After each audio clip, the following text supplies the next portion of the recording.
नमस्कार मेरे प्यारे भाइयों, मेरे परम पिता परमात्मा के प्यारे जीव हंसों, मैं बंदी छोड़ से यही अरदास करता हूं कि आप सब मेरे भाइयों का विवेक पहले से ज्यादा और ज्यादा से ज्यादा बढ़ता ही जाए और ऐसी कोई दुविधा ना रहे जो मेरे भाइयों को 1% भी विचलित कर पाए। ऐसा कुछ भी ना रहे जो मेरे भाइयों को समझ में ना आए। हर चीज समझ में आती चली जाए। मैं बस यही अरदास करता हूं मालिक से, यही अरदास करता हूं परम पिता परमात्मा से, मेरे सतगुरु बंदी छोड़ कबीर साहब से। तो मेरे भाइयों, जैसा कि आपको पता ही है कि बहुत से विरोधी आएंगे। अभी तो केवल शुरुआत है। अभी तो ऐसे विरोधी आएंगे जो दिन रात केवल हमारा ही नाम जपेंगे, नितिन दास ही करेंगे, क्योंकि उनके पास करने के लिए और कुछ बचेगा ही नहीं। क्योंकि जितना भी अज्ञान उन्होंने परोसा था, जितना भी अज्ञान उन्होंने फैलाया था, उस सब अज्ञान का सफाया कर दिया जाएगा और मेरे भाइयों को ऐसा चेतन कर दिया जाएगा, ऐसा ज्ञानी बना दिया जाएगा कि फिर दोबारा कोई भी मेरे भाइयों को भ्रमित नहीं कर पाएगा। कब तक नहीं कर पाएगा? जब तक मेरे भाई खुद भ्रमित ना होना चाहें। क्योंकि अगर कोई खुद ही जहर खाना चाहे तो उसे कौन रोक पाएगा? लेकिन जहर कैसा होता है, कैसे उससे बचना है, ये ज्ञान समझाया जा सकता है। लेकिन अगर कोई खुद ही जहर खाना चाहे तो उसे कोई नहीं बचा सकता। इसी प्रकार नितिन दास ने कोई कमी नहीं छोड़ी है ज्ञान समझाने में। और अगर अभी भी ज्ञान समझ में नहीं आ रहा तो मेरे भाई, इसमें नितिन दास का कसूर नहीं है। कसूर इसमें तुम्हारा है, तुम्हारे विवेक का है, जो जाग नहीं पाया, अभी तक सो रहा है और भ्रमित हो रहा है। तो मेरे भाइयों, हर चीज को अच्छी तरह समझना है, एक एक बात पे विचार करना है, क्योंकि जो कुछ बताया जा रहा है वो आपकी भलाई के लिए बताया जा रहा है। अगर इस जन्म में भी इस बात को नहीं समझ पाए तो आगे 1,84 है मेरे भाई। फिर ये सुनहरी मौका नहीं मिलेगा जो आज तुम सत्य का निर्णय करके इस मौके को सही तरह इस्तेमाल कर सकते हो। ये 1,84 में जाने के बाद नहीं मिलेगा। किसी कुत्ते बिल्ली को तुम नहीं समझा सकते कि तुम्हारा स्वरूप क्या है। वो अपने आप को बिल्ली ही मानेगी और चूहों का शिकार करेगी। किसी शेर को तुम नहीं समझा सकते कि तुम्हारा स्वरूप क्या है। वो अपने आप को शेर ही समझेगा और हिरण को मार के ही खाएगा। लेकिन एक इंसान समझ सकता है कि मेरा स्वरूप शरीर नहीं है, मैं शरीर नहीं हूं, मैं आत्मदेव हूं, मैं शुद्ध चैतन्य स्वरूप आत्मदेव हूं। केवल मन और माया के कारण, इन 3 गुणों के कारण मैं शरीर धारण करके बैठ गया हूं। अब ये शरीर मुझसे छूट नहीं रहा, इसलिए बार बार इन शरीरों में धक्के खा रहा हूं, बार बार इस 1,84 में आ रहा हूं। अब क्या करूं जो ये शरीर हमेशा हमेशा के लिए छूट जाए, हमेशा हमेशा के लिए मुझे मुक्ति मिल जाए? ऐसा क्या करूं? जब तक इस पे विचार नहीं किया मेरे भाई, ऐसे ही गर्भ जूनों में धक्के खाते रहोगे। तो इसका एक ही इलाज है, ऐसा गुरु ढूंढो जो तुम्हें तुम्हारे स्वरूप का लखाव करा सके, जो तुम्हें बोध करा सके कि तुम क्या हो, कहां हो, कैसे तुम अपने आप को प्राप्त कर सकते हो, कैसे तुम इस शरीरों से मुक्ति प्राप्त कर सकते हो। जब तक ऐसा गुरु तुम्हें नहीं मिला तब तक तुम उन्हीं अधूरे गुरुओं के चक्कर में पड़े रहोगे जो तंत्र मंत्र जंत्र में उलझा देते हैं, जो तीरथ मूरत में उलझा देते हैं, जो तुम्हें तुम्हारा स्वरूप नहीं जानने देंगे, जो तुम्हें तुम्हारे शरीर से अन्य तुम्हारा स्वरूप प्राप्त नहीं करने देंगे। तुम्हें भी शरीर बना के रख देंगे और तुम्हारे परमात्मा को भी शरीर घोषित कर देंगे। वो लोग कभी भी सत्य को नहीं जान पाएंगे, क्योंकि सत्य को तभी जाना जा सकता है जब जीवन में कोई सत्य गुरु आ जाए और वो सत्य असत्य का निबेड़ा करना सिखा दे। क्या है सत्य और क्या है असत्य? जब ये बात शिष्य को अच्छी तरह समझ में आ जाती है तब कोई भी उसको भ्रमित नहीं कर पाता। वो हर चीज समझता है, वो अपना भला बुरा जान लेता है, उसको हर ग्रंथ का सार नजर आने लगता है, उसको गीता समझ में आने लगती है, उसको बाइबल कुरान समझ में आने लग जाती है, उसको हर ग्रंथ समझ में आने लग जाता है, क्योंकि हर ग्रंथ का सार सत्य ही है। लेकिन हम सत्य को ना जानने के कारण ग्रंथों के नामों पे, जात पात के नामों पे, धर्म भेद के नामों पे झगड़ा करने लग जाते हैं।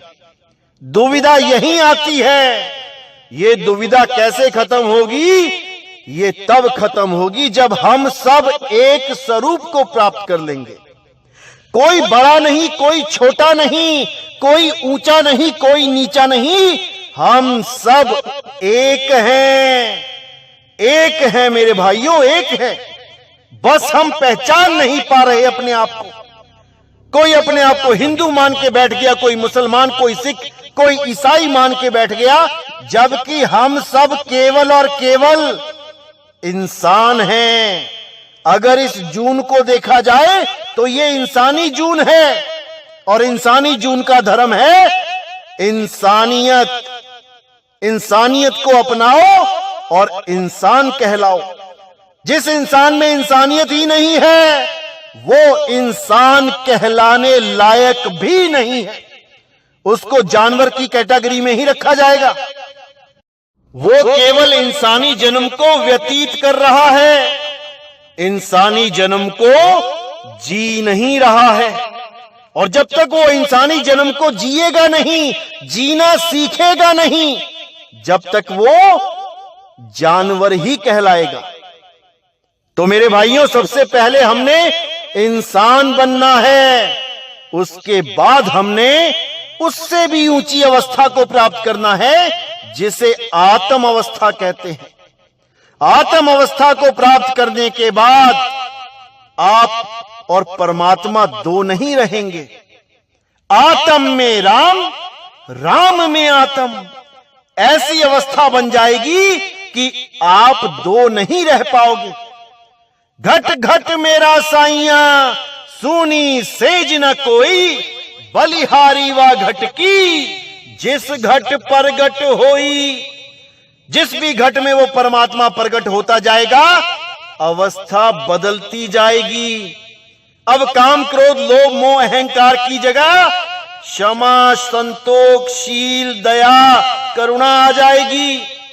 और उसके बाद ये सारा संसार एक झंडे के नीचे आ जाएगा। एक परमात्मा, एक सतनाम, एक मालिक की बात करेगा। ये झगड़े खत्म हो जाएंगे, ये सारा संसार एक हो जाएगा। अरे आए एक ही घाट से, उतरे एक ही बात, बीच में दुविधा पड़ गई, हो गए 12 बाट। सब एक ही जगह से आए हैं भाई, कोई पराया नहीं है, सब अपने हैं, सब अपने हैं। लेकिन इसको समझने के लिए पहले खुद को समझना पड़ेगा, क्योंकि जब तक तुमने खुद को नहीं समझा तुम किसी को नहीं समझ पाओगे। जब तक तुमने खुद को आत्मदेव नहीं समझा, जब तक तुम किसी और को आत्मा समझ ही नहीं पाओगे। तुम अपने आप को शरीर मानते रहोगे तो तुम्हें सामने वाला भी शरीर ही दिखाई देगा। इसमें किसी का कसूर नहीं, हमारी सोच का कसूर है।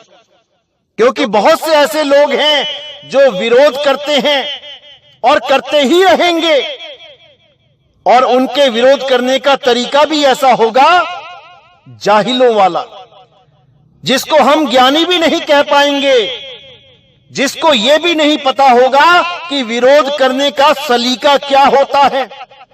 ऐसे ऐसे लोग विरोध करेंगे, ऐसे ऐसे भद्दे शब्दों का प्रयोग करेंगे, ऐसी ऐसी भद्दी गालियों का प्रयोग करेंगे, लेकिन वो ये भूल जाएंगे कि आज की जनता बहुत होशियार है, आज के लोग बहुत समझदार हैं, वो हर चीज को समझ सकते हैं, कौन क्या बोल रहा है, क्यों बोल रहा है, आखिर दुख किस बात का लग गया है जो इतना जहर कोई उगल रहा है, सब जानते हैं। इसलिए मेरे भाई, इसमें किसी का नुकसान नहीं, इसमें तुम्हारा खुद का नुकसान होगा। इसलिए जो परमात्मा के रास्ते में आएगा, जो परमात्मा के प्रचार में अड़ंगा डालेगा, ये जनता उसे खुद ही दरकिनारे कर देगी। तो मेरे भाइयों, आपने हर चीज को समझना है, हर चीज पे विचार करना है। हमारे विरोधियों की भी बातें सुन के विचार करो कि आखिर ये ऐसा क्यों कर रहे हैं। सबसे बड़ी बात यह है कि किसी भी विरोधी से अगर आप फोन करके पूछोगे कि आप कहां जुड़े थे, आप किसके सत्संग सुनते थे, आपने पिछला गुरु क्यों छोड़ा, तो वो यही बताएंगे कि भाई हम जहां भी थे नितिन दास की वजह से हम वहां से निकले, लेकिन कुछ स्वार्थ था जो पूरा नहीं हो पाया, इसलिए अब नितिन दास भी जहर लगने लग रहा है। अब नितिन दास के खिलाफ जहर उगल रहे हैं। क्यों? क्योंकि स्वार्थ पूरा नहीं हो पा रहा। और मैं शुरू से ही कहता आ रहा हूं, जो भी इस पंथ में निजी स्वार्थ लेके या गुरुवाई करने के चक्कर में या और कोई बीमारी दूर करने के लिए इस पंथ में आ रहा है, दुख के साथ कहना पड़ेगा कि उसे निराश होके जाना ही पड़ेगा। क्योंकि 2023 तक इस पंथ में केवल वो लोग बचेंगे जो सच में परमपिता परमात्मा के लिए इस पंथ में आए थे, ना कि किसी दुनियावी इच्छाओं की पूर्ति के लिए इस पंथ में आए थे। कल भी निकले थे, आज भी निकलेंगे और आगे भी निकलते रहेंगे। इस पंथ में वही टिकेगा जो केवल परमात्मा के लिए इस पंथ में जुड़ा है। इसीलिए मैं बार बार कह रहा हूं कि 2023 तक परीक्षा चलेगी और ऐसी चलेगी जिसमें बड़े बड़े धुरंधर फेल हो जाएंगे। जो अपने आप को बहुत बड़े बड़े धुरंधर मानेंगे कि इस पंथ में हमारे जैसा कोई नहीं है, वही फेल हो जाएंगे। क्योंकि परीक्षा तो होके रहेगी। तो मेरे भाइयों, हर चीज को गहराई से समझना है, क्योंकि ये परमात्मा ने एक जन्म दिया है। इस जन्म में हमने विचलित नहीं होना है।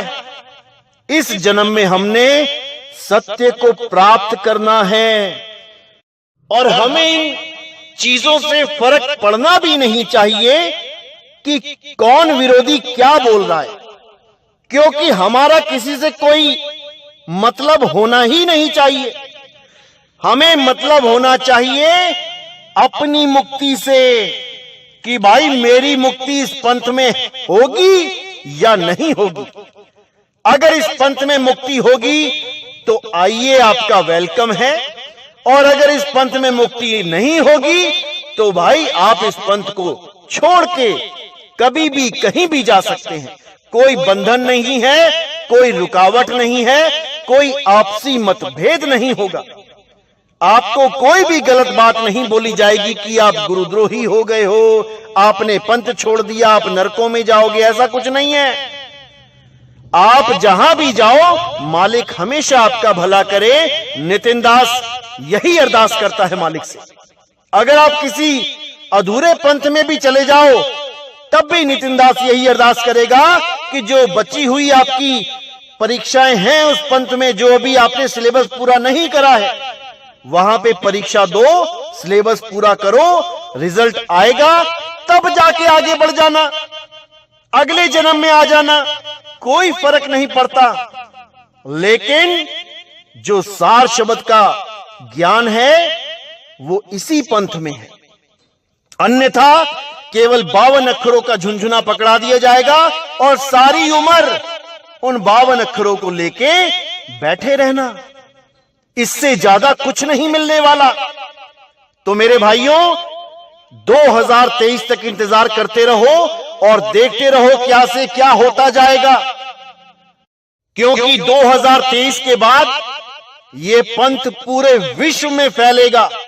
हर देश में इसके हजारों सैकड़ों शिष्य होंगे, हर देश में जागृति फैला रहे होंगे और हर देश में एक परमपिता परमात्मा का प्रचार होगा। जो हम में इतने दरारें पड़ चुकी हैं उन दरारों को दोबारा भर दिया जाएगा और एक मालिक के सब बच्चे उस एक परमात्मा को याद करेंगे। ये 2023 के बाद बड़े लेवल पे शुरू होने वाला है। बस आप इंतजार करिए और देखते रहिए कि आगे आगे होता है क्या। तो आज का विचार मैं यहीं समाप्त करता हूं और आने वाले सत्संगों में आपको और भी गुप्त से गुप्त भेद बताए जाएंगे, जिनको समझने के बाद जो थोड़ी बहुत दुविधा बची भी होगी वो भी बाहर निकल जाएगी और केवल एक मालिक की शरण में आप सदा सदा के लिए अटल होके उस मालिक से जुड़ जाएंगे, उसकी सेवा में लग जाएंगे। तो इसी के साथ मैं अपने शब्दों को विराम देता हूं। बोलिए सतगुरु वैराग साहिब की जय, बोलिए सतगुरु मदनपति साहिब की जय, बोलिए सतगुरु बंदी छोड़ सतगुरु सत्य कबीर साहिब की सदा ही जय हो, सदा ही जय हो। मेरे मालिक की साहिब बंदगी सत